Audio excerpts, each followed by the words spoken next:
So today we're going to learn about measures of variation, variance, and standard deviation. So when we're doing a data set, what we need to look for is the mean, the sum of this, and then the amount of data set. The whole point why we would do a variance or a standard deviation is to measure the distribution or the spread of data around the mean. So let's take this example first, the 3, 5, 8, 11, 14. We add them all up, we get 41, and then we divide it by 5 because there is 5 numbers,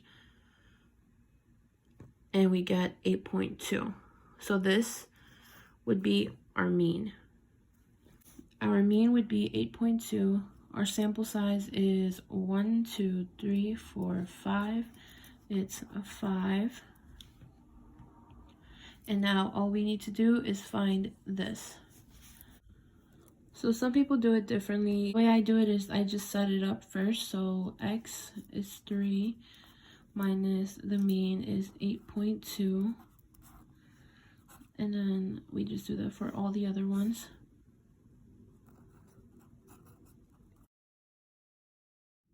So once we get this all written down, we have to find the answer for these. So it's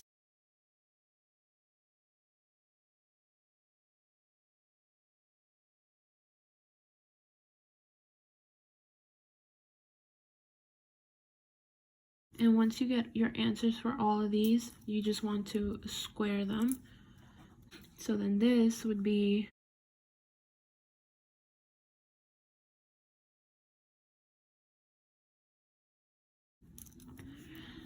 so once you have all of these, then you add them all up and you get 78.8, and this would equal your x minus mean squared.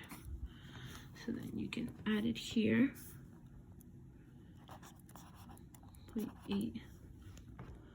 So now that we have our range, our x minus mean squared, and our sample size, we can plug it in to our formula and get our answer.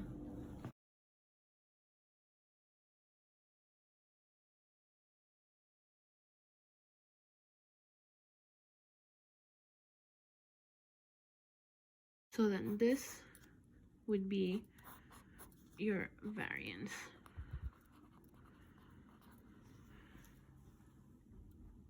And all you have to do is square root this number because it is the same formula.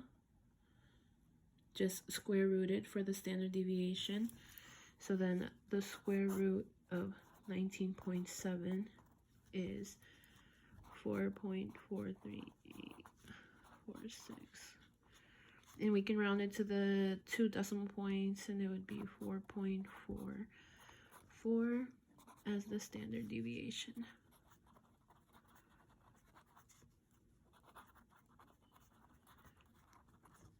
So for example 2, we have 5, 8, 10, 10, 16, 17. There's 6 of them. So sample size is 6.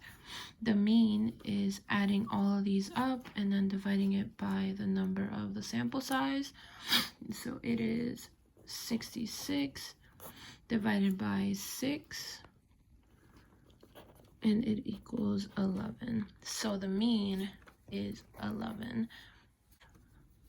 So then we set up our x2, and then squared, and then total.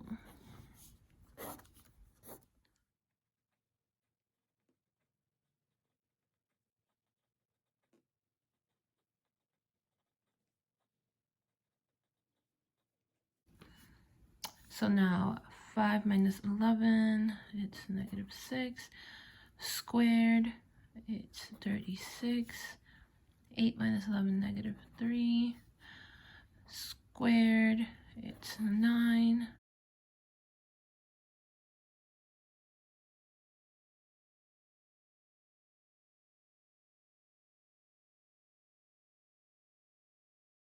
So once you get your total, it is 108.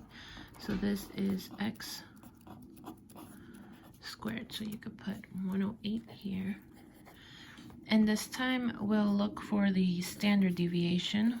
So now we just plug in the numbers that we have.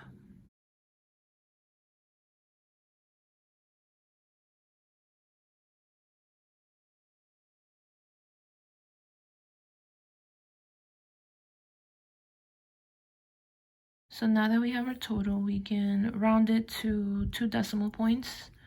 So it'll be 4.65. And this would be our standard deviation.